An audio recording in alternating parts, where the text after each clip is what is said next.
Hello and welcome to Woodwork by Chan. Today I'm going to be showing you how I made a dovetail drawing guide inspired by Paul Sellers. I made a slight adjustment to it by adding magnets to it so that I can also use it as a cutting guide.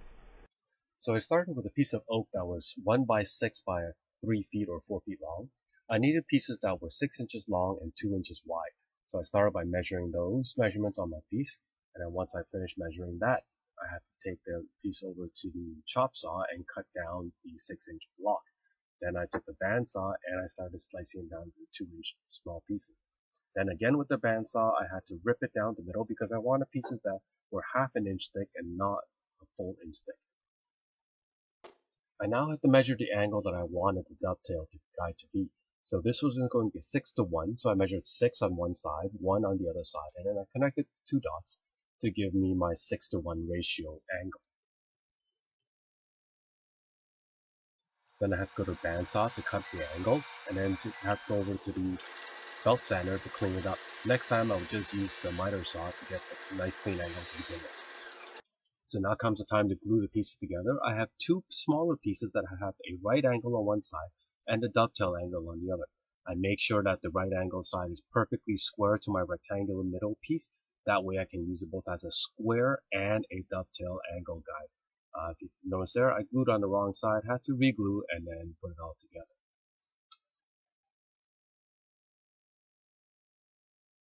So now for my modification, I drilled 4 holes and then put little magnets into the side of it so that I can run a saw along that edge when I'm placing the guide against the top of my wood.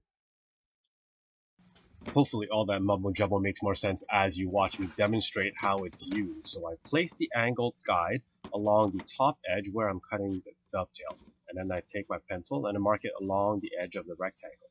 Then I flip the guide over and it gives me the opposite angle on the other side. Again, pencil line it, and then now I have the 2 angled sides of the dovetail.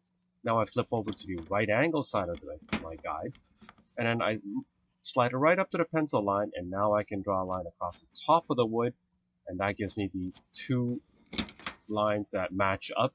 And then for the other side of the dovetail, I simply flip the jig over again, use the angle side, mark it off, 2 lines, and now I have the perfect angles marked off for the dovetails.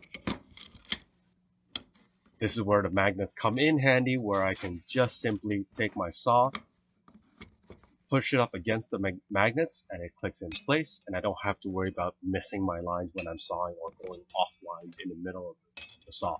Yes, I need a better dovetail saw because as I get bigger jobs, this one is just not going to cut it. Anyways, for the time being, this seems to be doing the job very well. As you can see, it does not slip off the guide at all, and I don't even have to focus on trying to stay on the line.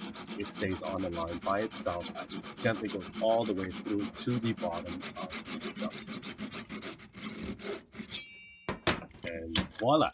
A guide that will help me cut perfect dovetails because I'm just a beginner at this, and having this guide definitely helps me make clean dovetail cuts. As I said before, I like how it turned out, and I'm going to take the time now to make a 7 to 1 and an 8 to 1 jig. Thank you for watching today, and I'll see you on the next build.